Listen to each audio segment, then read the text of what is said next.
I'll tell you what my first impressions were. Quite charming. Half-timbered houses, window boxes with petunias and bright geraniums blooming on every sill. Little girls with ribbons in their hair, little boys with aprons stitched in bright colors. If there was poverty, I confess I didn't see it. It was heaven.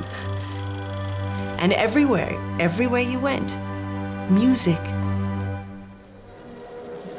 Nora Wall, an American, lived in Hitler's Germany from 1934 to 1938. For most Germans, these were good years, a time of growing prosperity. Hitler's Nazis had promised national revival, and they boasted enormous popular support. I was to stay in Bad Godesberg in Western Germany. The day that I arrived, the Führer himself was in town, Adolf Hitler. There were swastika flags hanging out of every window, crowds 3, 4, 5 thick lining the roads, and this bubbling enthusiasm. It was contagious. One woman turned to me, a perfect stranger, and said, "He is my mother and my father.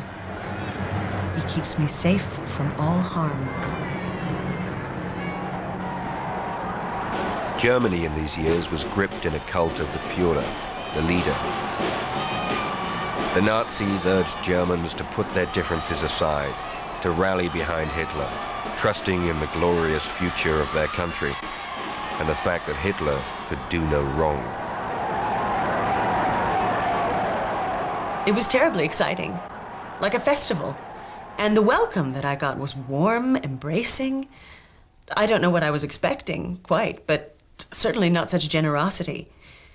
I was to stay in lodgings used by a professor I knew, a professor of music. And the couple who owned the place were young and enthusiastic, typical, it seemed to me, of this new Germany. Yes, lovely house. Oh, thank you. Come through. The town's full. It's the best tourist season we've had in years. It's all you foreigners. Curious to see if us Germans are as bad as they say, huh? You have got a room for me, though. Oh, yes. We got your letter. Hello, I'm Frau Trutz. You must call me Ursula. And you've met my husband, Eric. Professor, Frau Wahn is here. It's not the biggest of rooms, I'm afraid. Oh, I don't need much. But you can see right across the square. Hello, Frau Wahn. And tonight, there is going to be a festival for the Führer. There'll be singing and dancing.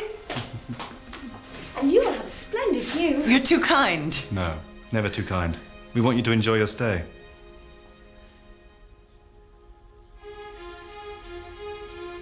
Nora's description of life in Germany, published in 1939, is full of everyday accounts of love for the Führer. She found people endlessly keen to explain how grateful they felt. It's like Germany is a ship that was broken on the rocks. And by gift of God in Hitler, we have a leader who can repair and steer that ship. Eric? Do you worship him? Worship is too much. Well, some people do. I heard the other day at Berchtesgaden, outside Hitler's house, these old women actually ate the gravel where he'd stood. It's like they're under a spell. Yes, but you don't know what it was like before Hitler. We have every reason to be thankful. Before Hitler, Germany had been deep in economic depression. Before Hitler, unemployment had stood at 7 million. Before Hitler, Germany was a democracy, but too many parties had split the vote, so governments were weak and unable to solve the crisis. Hitler offered dictatorship, all power in the hands of one man. And Germany was quick to accept Hitler's terms. Unemployment's absurd. People say we are civilized, and yet millions of people are out of work. What is that? That's sick. No one should be denied the right to work. And neither should anyone who can work be allowed to be lazy. Work and bread. These are the Führer's blessings.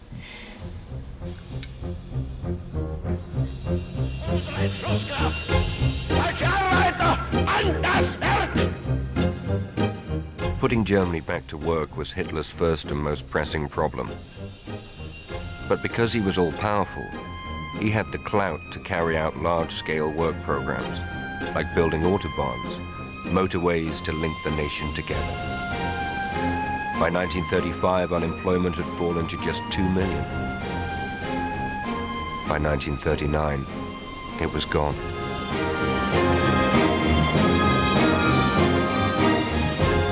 My landlord, Eric, worked for the German Labor Front. He had business all around Germany, and once I went with him to see what they had achieved. And it was remarkable. We saw labor camps, not for wage earners, but for young people, 18, 19 years old, to teach them the value of work, to get their hands hardened. You saw them marching along with their spades like guns, or singing as they dug ditches, reclaimed land. If you spoke to them, sometimes you felt they resented being there, but not often. There was, I think, a pleasure involved. Eric would say, You must understand, work shouldn't be just earning a wage and going home. That's drudgery. We believe there's a beauty in labor. You do a job well, and it gives you happiness. it was like the Nazis were shaking people into feeling good about what they did. You had to work. You had no choice. You were organized. You were there for the state to use, and they would milk you for your labor, no question. But then, at the end of the day, they said, now, see what we have achieved. And it was pretty impressive.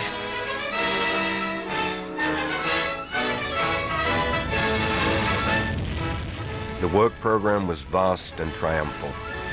Hitler had promised a Germany reborn. He said he was building for a state to last for 1,000 years. He'd rebuild Berlin on a magnificent scale. There'd be an assembly hall in every city, a swimming bath in every village, a house and garden and car for every worker. Much of this was pure fantasy, but enough was achieved to pump German pride.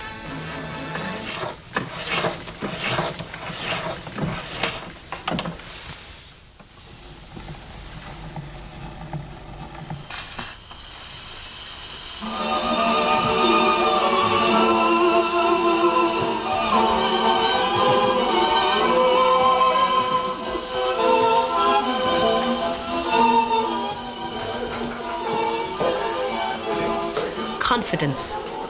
That's what it was. Everywhere. And a great sense of Germanness. National costumes, parades, music. And even if you found it all a bit funny, there was so much good. You could leave your door unlocked. You could leave your washing on the line without it being stolen. No one dropped litter. Young people offered you their seats on the trams. And yet,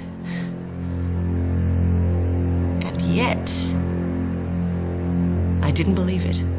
Not 100%. Or at least I questioned it. In America, I had heard so much bad of Nazi Germany. Violence, brutality. I wondered if I was seeing, if I was being allowed to see, the whole picture. Tens of thousands of books were cast into the flames around which Hitler's brown-shirted Nazis stood with fixed bayonets. Newsreels like this fueled the image many foreigners held of the Nazis' rise to power. No such act of barbaric vandalism had been recorded in modern history. As the leaping flames of the Nazi bonfires illumined the night, the crowd about danced and hurrahed in an ecstasy of mad emotion, while stories of wanton beatings and bullyings in the darkened streets added to the terror. Such pictures were seen around the world. Hardly surprising Nora was suspicious. It's all you foreigners. Curious to see if we Germans are as bad as they say, huh? The truth, Nora had to find out for herself. Early in my stay, I was reading the German papers. Problems all over the world. Unrest in France, misery in Russia, a shipping strike back home in California. In Germany, everything's rosy. A small squabble in the Nazi party, but it only gets 1 or 2 paragraphs. And then I picked up the British paper. As an American, I was still allowed foreign news. And lo and behold, Germany's the headline. Hitler crushes brown shirt revolt.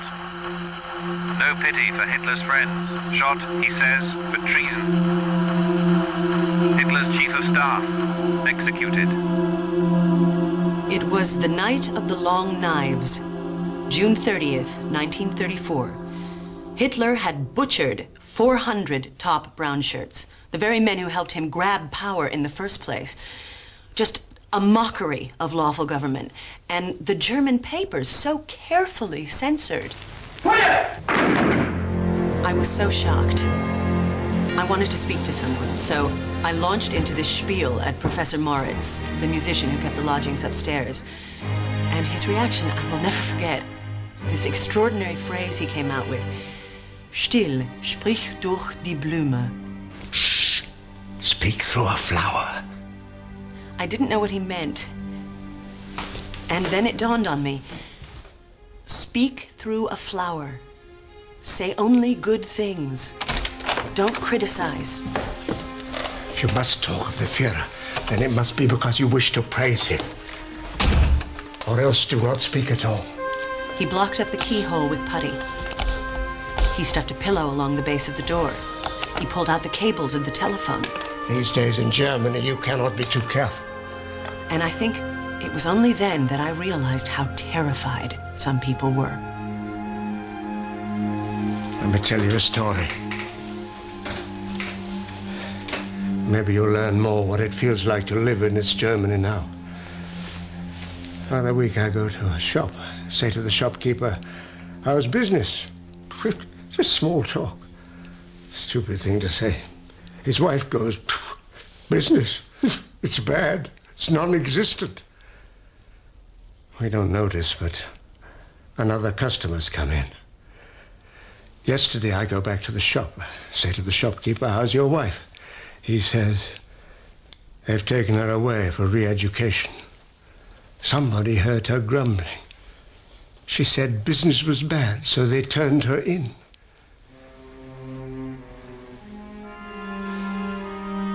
Maybe he thought it was me. In Germany these days, you trust no one. Those that didn't fit in Hitler's Germany had reason to fear. The Nazis allowed no opposition. Political parties that once had stood against them were banned. Their leaders left the country or stayed to face harassment or arrest. It was all legal, but only because Hitler, now, was the law. We Nazis have conquered Germany, but to restore this country completely we need discipline and we need order. So I will deal ruthlessly with anyone who would stop me. I won't have ignorant, misled, insignificant people shot, but those really responsible will in all cases be crushed to earth. In March 1933, the first concentration camps appeared. Brutal prisons run by Heinrich Himmler's black-shirted SS. Here, German citizens were sent for any act of political opposition. Maybe just writing an anti-Nazi slogan on a wall, or keeping a banned book, or telling a joke at the expense of some party official. The secret police, the notorious Gestapo, carried out the arrests. And working hand in hand with them, the tens of thousands of ordinary Germans committed, or just spiteful enough, to tell on their neighbors. You don't dare say anything out loud against the Nazis. Say in a streetcar, you don't give your opinion to anyone you don't know. You never do anything that's forbidden. If people say Heil Hitler, you say Heil Hitler. I knew of people who turned in their neighbors. I knew of people who turned in their neighbors convinced they were doing the right thing. It's a system. Everyone's stuck in the Nazi web. It's quite devilish because no one trusts one another. In 1941, in the war, I was in hospital. In the bed beside me, there was a mother with a newborn baby. And foolishly she said, More cannon fodder. She never even made it home. They arrested her in the hospital. From Professor Moritz, Nora learned the darker side of recent German history. How German Jews were being victimized. How trade unions had been banned. How, despite the boom in the economy, with no one to argue their case, workers' take-home pay had fallen. How the professions were being stripped of non-Nazis, civil servants, doctors, teachers, judges, losing their jobs unless they towed the Nazi line. Many refused. One such was Professor Moritz himself. Oh, I thought you knew. He's not allowed to give lectures anymore. He has a few private students, that's all. He never told me. Yes, well. And day by day, his private students desert him. Well, he should have retired long ago. And he's got money. He can still pay the rent. But he was one of the best. Why would they sack him? It isn't usual to question acts of government here. It's close to treason. But didn't anyone protest? His friends at the university? They organized a petition. They took it to the ministry, where they were told that presenting a petition was a serious act. At which point all but two had the sense to leave. And the two that stayed? They were beaten senseless. One was a fine organist at one of our biggest churches. I've heard that his hands are ruined. So much for my cheerful, festive Germany. It made me so angry. I remember standing there on the stairwell, my hand clutching the banister, and I just wanted to scream at her. Stop it! Stop it! Stop the broadcasts, halt the parades, tear down the banners all red like blood, stop the chanting, and please, please treat this insane man who thinks he's Führer in some asylum somewhere. But she just fixed me with this infinitely reasonable smile and said, "You mustn't judge ours a bad government. We need to be ruled hard until things are sorted out. We'd have gone communist if the Nazis hadn't saved us. And the Führer is good and fine to all who willingly obey. And he knows that we must be united in order to regain our place among the strong nations of the world."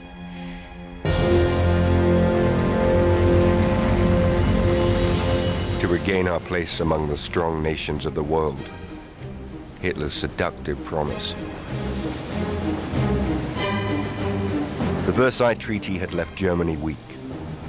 If Germany rearmed, the Allies could invade. Hitler had called their bluff. He'd pulled out of disarmament talks. He'd brought back army training for all German men.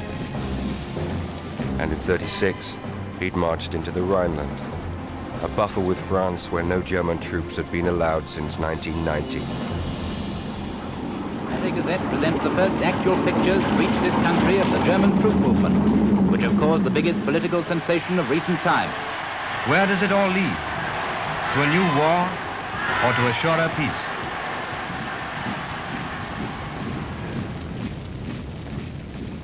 Hitler talked of peace often. It wasn't a contradiction. He said he was arming Germany not for war, but defense. Like the hedgehog, Germany would be secure but threaten no one. Many European leaders found this reasonable. Ambassadors were sent to shake Hitler's hand. Meanwhile, Germany stockpiled arms, built submarine bases, and trained bombers in secret in Russia and Spain. He wants war. Why can't they see that? He thinks 1918 is unfinished business. So childish. It would be laughable if it weren't so tragic. And are there many who think like you? No. I think most would cheer him all the way.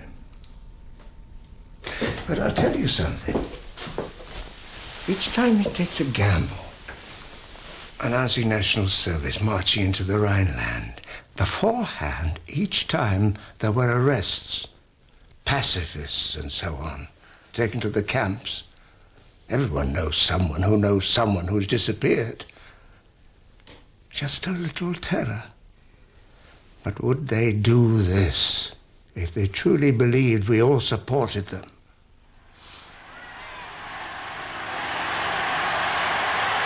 But Hitler did have the support of the great majority. Maybe not for war, not at first, but Hitler convinced the German people war would make Germany strong. And after so many humiliations, he'd fed a deep desire for revenge. By 1938, the year Nora Wall left for England, Germany was on a war footing. They say that their army is the most powerful ever seen. I don't think they're bragging. When Germans do something, they do it well. They have 1 million men trained to fight, more in reserve, and every resource in Germany at their disposal. Arms factories, shipyards working day and night, miners on 14-hour shifts. They're cutting down the park railings, rationing the butter, whipped cream, white bread, personal freedom sacrificed. So, Nora. Nora. Prost. Oh, go on then, one more, why not? You can tell them how good Germany is. I hope you have a good journey. It's been great having you here. You've been lovely. It's been really, really lovely having you. Thank you. To Nora. Nora. A wonderful guest. To Hitler. The day that I left, it was the Fuhrer's birthday, April 20th, 1938. Parades in every town, just like the day I arrived. Flags, cheering crowds, but this time too, tanks and armored trucks. I was a bit the worse for wear. The night before, they had sent me off, Eric and Ursula, toasting me, toasting Germany, toasting Hitler. I stayed very quiet. I don't think they noticed. It's as if the whole working strength of every man, woman and child is power concentrated in the Fuhrer's fist. And with that, he carves our future. How a people forces its way upwards is unimportant, but the goal is magnificent.